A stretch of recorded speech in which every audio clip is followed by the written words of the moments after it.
bab 4 ayat 8 yang mengatakan, referensi yang sama digunakan Dr. Campbell sesuatu yang menarik. Iblis mengambilnya yaitu Yesus Kristus menuju gunung yang sangat tinggi dan menunjukkan padanya semua kerajaan di dunia dan kemegahannya. Injil Lukas bab 4 ayat 5. Iblis membawanya ke gunung yang tinggi dan menunjukkan padanya keagungan dari seluruh kerajaan di dunia.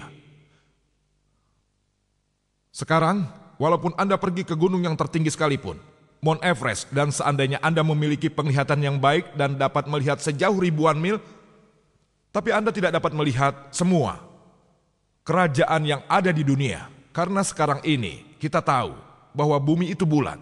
Anda tidak dapat melihat semua kerajaan yang terdapat di sisi dunia sebaliknya, kecuali bumi itu datar. Hal inilah yang dikatakan Injil bahwa bumi itu adalah datar. Penjelasan yang sama diulangi dalam kitab Daniel bab 4 ayat 10 dan juga 11 yang menyatakan dalam sebuah mimpi, pohon yang tumbuh ke surga, tanaman itu tumbuh amat banyak. Sehingga setiap orang yang ada di penjuru bumi dapat melihat pohon tersebut. Hal ini mungkin bila bumi berbentuk datar. Jika pohonnya tinggi sekali dan bentuk bumi datar, itu baru mungkin. Sekarang ini adalah sesuatu fakta yang universal bahwa bumi berbentuk bola. Anda tidak dapat melihat pohon walaupun pohon itu tinggi. Dari sisi sebaliknya, dari bumi yang berbentuk bulat. Lebih jauh, jika Anda baca disebutkan dalam kitab Tawarik 1, bab 16 ayat 30, bahwa bumi tidak bergerak. Hal itu juga disebutkan dalam kitab Mazmur 93 ayat 1, bahwa Tuhan yang Maha Kuasa telah menstabilkan bumi, yang berarti bahwa bumi tidak bergerak. Dalam versi internasional baru dikatakan bahwa Tuhan telah membangun dan menghentikan pergerakan bumi sebagaimana dahulu. 1 menit. Tinggal 1 menit atau 1 menit lagi? Tinggal 1 menit. Saya pikir saya disuruh menunggu 1 menit. Berkenaan dengan Dr. William Campbell, beliau mengatakan bahwa Yesus Kristus berkata dalam Injil di beberapa tempat bahwa dia Tuhan. Anda bisa melihat pada kaset video saya, konsep Tuhan dan agama-agama umum yang memberikan semua referensi dan jawabannya. Saya akan memberi referensi dari apa yang beliau kutip, aku dan Bapakku adalah satu, yang berasal dari Yohanes bab 10 ayat 30. Dan pada awalnya adalah firman tersebut dari Yohanes bab 1 ayat 1. Anda lihat konteksnya dan Anda akan mengetahui bahwa Yesus Kristus tidak pernah mengklaim dirinya adalah Tuhan. Anda dapat mengambil kaset saya yang tersedia di Serambi Luar dalam kemiripan antara Islam dan Kristen yang memberikan uraian bahwa Yesus tidak pernah mengklaim dirinya Tuhan. Pertanyaan berikutnya dari saudari wanita yang ada di depan untuk Dr. William Campbell. Anda menyebutkan sebuah tes di mana pemegang kepercayaan yang teguh dapat meminum racun dan dapat bertahan karena kepercayaannya. Bagaimana dengan Rasputin yang keracunan sianida yang membunuh 16 orang dan ketika racun itu tidak membunuhnya? Dia meninggal karena kehilangan darah. Dia bukanlah pemeluk Kristen yang teguh. Bagaimana Anda menjelaskannya? Karena hanya seorang Kristen yang baik yang dapat meminum racun dan dapat bertahan hidup. Ya, saya tidak merasa harus menjelaskan itu semua. Yang saya maksud adalah jika Rasputin adalah bukan seorang Kristen, apa yang terjadi padanya tidak memiliki dasar atas apa yang terjadi dalam Injil. Saya telah mengatakan sebelumnya bahwa Yesus, Tuhan tidak bermaksud agar kita mengantri di sini dan mulai mengambil racun dan melihat. Tolong lebih fokus pada Mike. Maaf. Ini bukanlah suatu cara untuk mengetes Tuhan.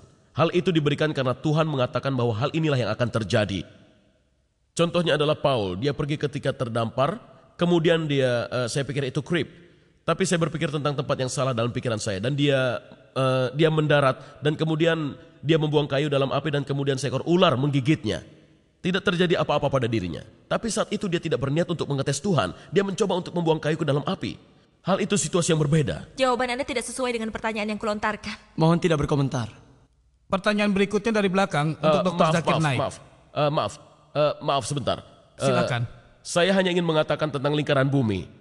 Dalam Yesaya bab 40 ayat 22 dikatakan bahwa dia Tuhan duduk bertahta di atas lingkaran bumi.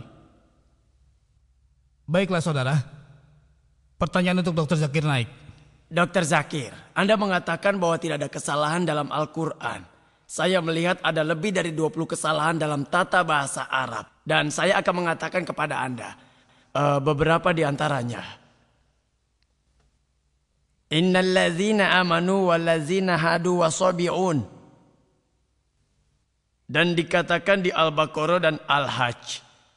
Innal ladzina amanu wal ladzina hadu wasabi'in. Mana yang benar?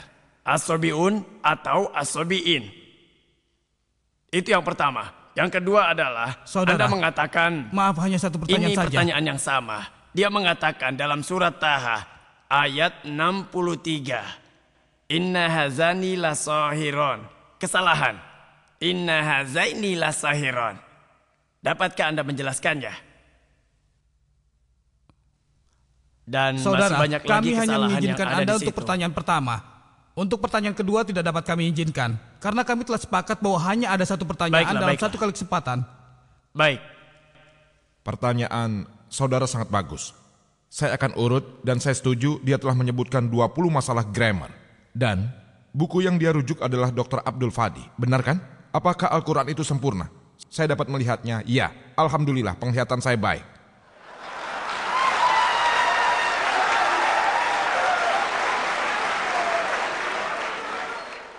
Saya akan jawab 20 pertanyaan tersebut secara bersamaan.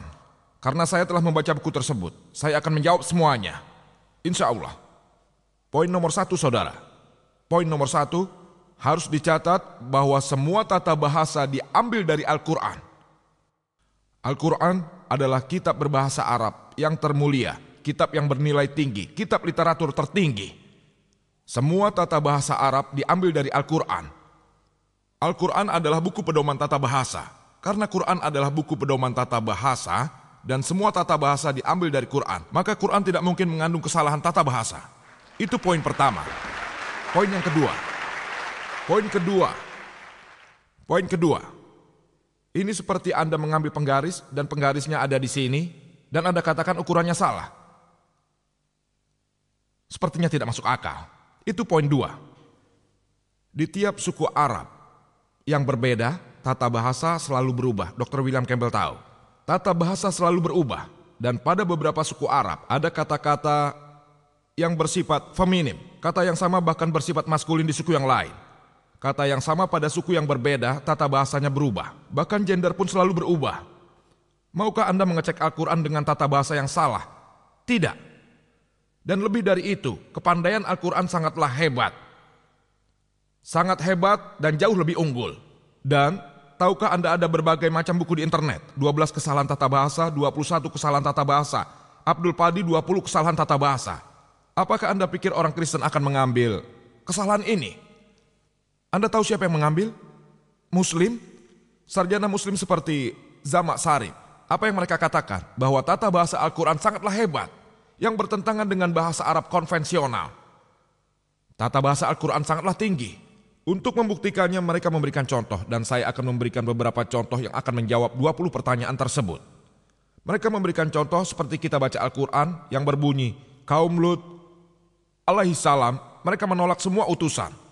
Di situ juga disebutkan, Dr. William Campbell mengatakan kaum Nuh mereka menolak para utusan. Kita tahu dari sejarah bahwa hanya satu utusan yang dikirim kepada mereka. Jadi ada kesalahan tata bahasa. Al-Quran berbunyi, para kaum tersebut menolak utusan, bukan para utusan.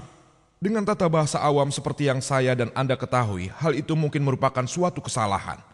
Tapi jika Anda membaca buku yang ditulis orang awam, apa keindahan Al-Quran? Keindahannya adalah, mengapa Quran merujuk para utusan dan bukannya utusan saja? Anda tahu kenapa? Karena kita tahu bahwa pesan dasar dari semua utusan adalah sama, yaitu hanya satu Tuhan. Tentang tauhid, tentang Allah subhanahu wa ta'ala. Dengan menyebutkan bahwa kaum Lut dan kaum Nuh alaihissalam menolak utusan. Dapat dikatakan, dengan menolak Lut mereka tidak secara langsung menolak semua utusan-utusan.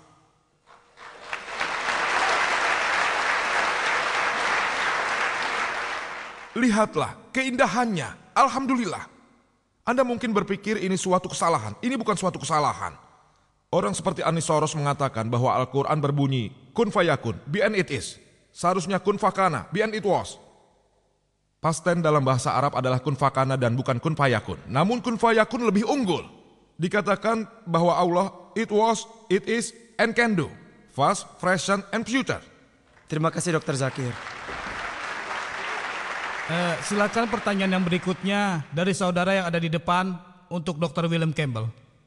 Dr. Campbell, ini adalah pertanyaan yang tulus untuk mempelajari sedikit tentang Kristen.